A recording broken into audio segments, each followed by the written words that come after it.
Hello and welcome to the channel. I'm doing a live reaction to Sunderland's defeat against Burnley, mainly because I'm in sour mood and don't want to edit the video. So, people might not watch live, might watch it back. That's fine. I'm just going to go through my thoughts and feelings for this game. So Sunderland lose 2-0 at Burnley. It was a game that happened from a Sunderland perspective. But also, if you enjoy this video, please like and subscribe and leave in the comments how you feel about the game and what your sort of thoughts were. I'd be intrigued to see how everyone sort of felt about this game and whether or not you agree with my assessment. So before we really dive into it, I think it's important to say that while it was obviously a very, very disappointing defeat, this channel will not be overreacting to it. We'll assess it for what it was. It was disappointing. I'm not saying there will be blame. There will be plenty of blame to go around. But yeah, we're not going to be throwing out, daggers to players and the team. So first half, I thought Sunderland were the better team in the first half. I thought we created two really good chances. And I think you'd have to say that Mayenda has to score that chance early in the game. It's a ball. I think Ballard wins the header. It's a Xhaka free kick. Ballard wins the header. And Mayenda sort of stood in front of the, in the 6-yard box. Certainly from memory. I've not obviously seen the game back. But from memory, Mayenda stood in the 6-yard box and he, sort of hits it at the goalkeeper. He needs to hit it with a bit more conviction. That's the sort of chance you have to score if you want to win games of Premier League football. But also within that, probably more significant than Mayenda missing the chance is the fact that Ballard got injured. And I think that completely changed the game from Sunderland's perspective. Losing your stalwart defender, your best centre-back is... it's really, really hard. It's nothing against Jensen Seelt. He came on and did okay, but he just isn't a Premier League level defender for me. And I think that it shows in the game. He didn't particularly do anything wrong in particular. It's just that Ballard has such confidence at the back. He wins headers. He is constantly, just a physical presence throughout the game. And you could tell that from that first set piece, we whip a ball to the back post. Ballard's there to win it, and they don't even get anywhere near him. So to lose him, and hopefully it's not a long-term injury. I mean, by the time we're recording this, maybe it's known what's happened with Ballard's injury. I'm not 100% sure yet. So hopefully it's not long-term. But I think overall we controlled the first half. I don't think Burnley did all that much. Both teams were pretty passive in the sense they were letting the other team have a lot of the ball. They weren't necessarily high pressing. Felt like a game where neither team really wanted to lose, which is sort of what I expected. But I think we were the better team. We also had Talby. Jemison Talby missed a chance. Was it early on? He missed a chance anyway in the first half. He fired one wide of the post. I'd say it's a half chance. The Mayenda one was the big chance. Talby, it's a half chance. He maybe should do better. He should maybe hit the target. But if he hits the target, the keeper possibly saves it. So that was disappointing. The other thing of note in the first half, Burnley had a goal disallowed, rightfully disallowed for a foul. I think it was Lyle Taylor sort of pushed through Jensen Seelt. So, yeah. That was kind of the first half. I wasn't too unhappy with how we played in the first half. I thought it was disappointing we weren't a bit more forceful with our play, with a bit more of a, we weren't cutting through them. We weren't massively creative. And as I said, you have to score the early chance. That's the difference in the Premier League. We'll move on to the second half. And we started sluggish. Burnley took the lead early on. It was a good finish from Cullen. It's the only real quality of the game. There was a VAR check for offside, but he looked onside. I haven't seen the goal back, so I'm not sure if anyone's massively to blame for it. But from Burnley's perspective, it's a decent finish. It's the only bit of quality really in the game, and they took their chance. So fair play to them for getting that goal. It was a good goal.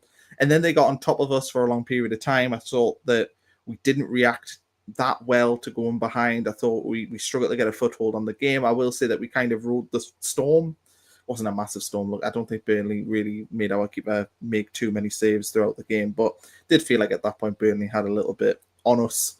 Thought they were on top for periods, but we got back in the game. I thought the substitutes weren't bad. Lafay and Roberts both made a bit of a difference. I've seen a little bit of a negativity towards Roberts when he came on, but I thought Roberts was fine. I thought he had a bit of creativity. I thought he wanted to make things happen, and I thought he did make an impact coming off the bench. And Lafay, I thought, looked really, really good when he came on.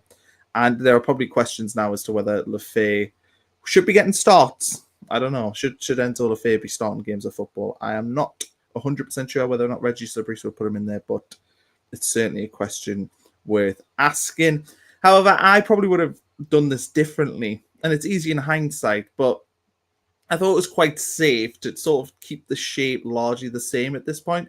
I would possibly have looked at taking Siddiqui and Diarra off and putting Lafay central, kind of how we finished the playoff final. And then I would have had Isidore up front with Mayenda. I think Mayenda and Isidore are both better playing with each other. And I think it would have probably helped us to have two up top there against that Burnley defence, because we knew Burnley were going to sit in. You know, it was obvious that they were going to try and protect the lead. We know they've got a good defence. We know in the Championship they were very, very effective defensively.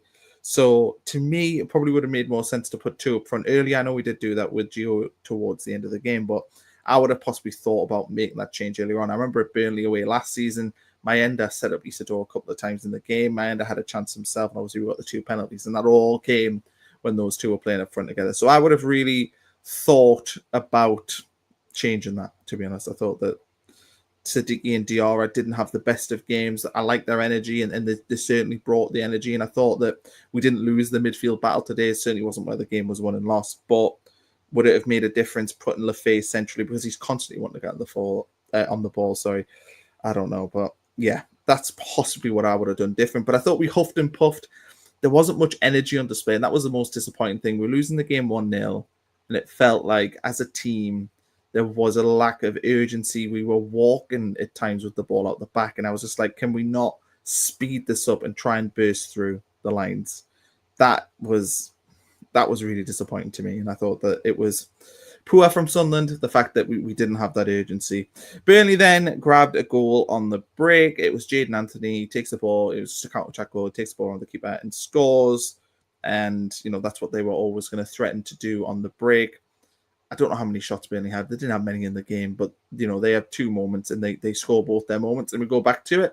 Sunderland had their moments. Mayenda's chance, Talby's chance. They didn't take it. And then in the second half, didn't create all that much. So let's talk about overall views of the game. So while I've sat here and sort of lamented a lack of urgency and whatnot, I don't think Sunderland played particularly bad.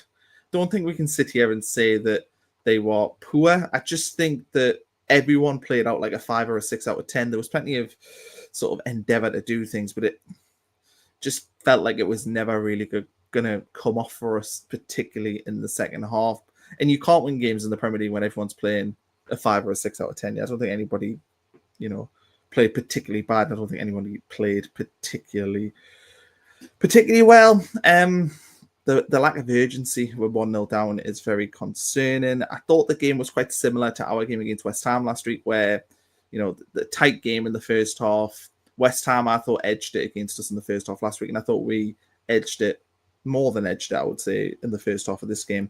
But the second half changes when they make adjustments, and we didn't adjust to their adjustments. You know, we didn't react to the way that they were playing. They come out in the second half with a rocket up their arse. We don't come out in the second half with a rocket up our arse.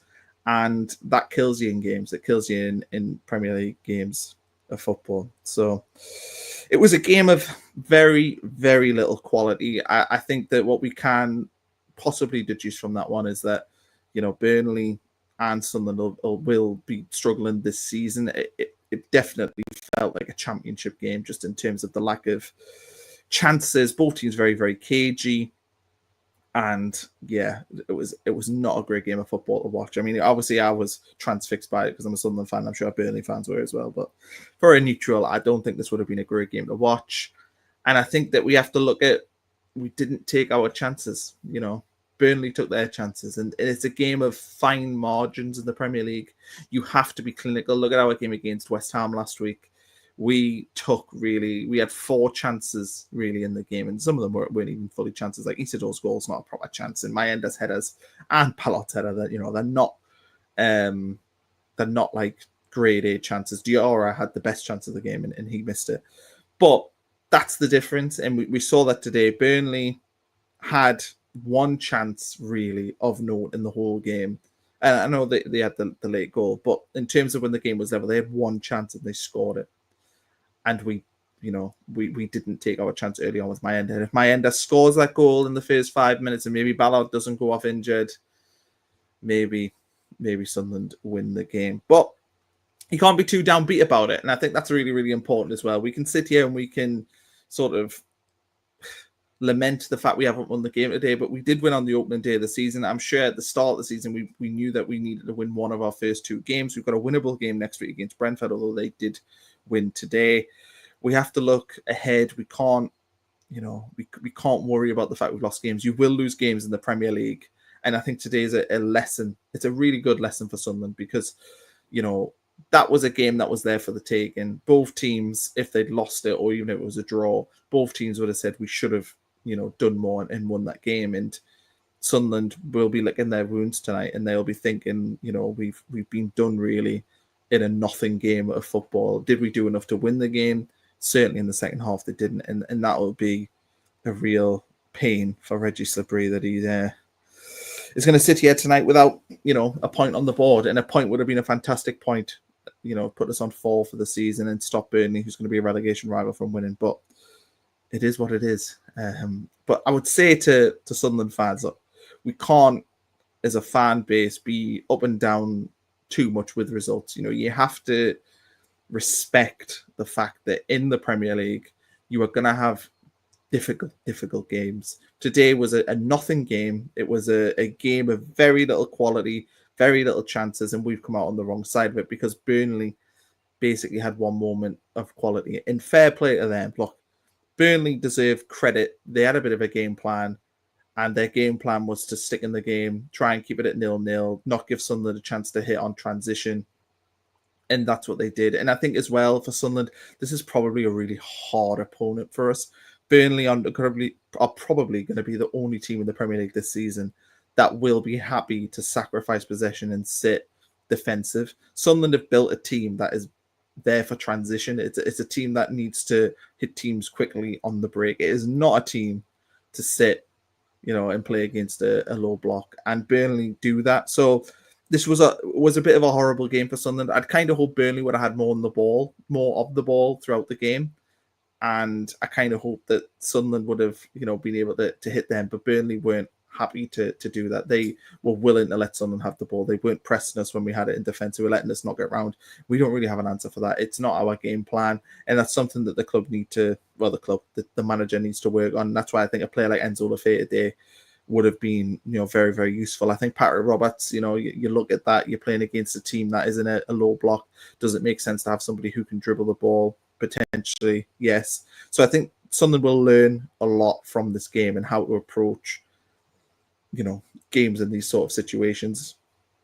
And it's disappointing to have come away with nothing. But anyway, those are my sort of thoughts and feelings on the game. Decided to do a live stream just because I couldn't face spending an hour editing the video. So this was the easier way. Thanks everyone for watching this, and please like, subscribe, and comment as well. Please let me know what you thought about this game. I would love to hear your thoughts in the comments.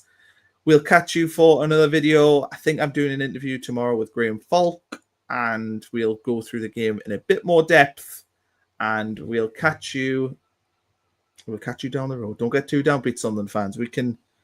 We'll have our ups, we'll have our downs this season. Don't worry about it. It'll all come good in the end, I am sure.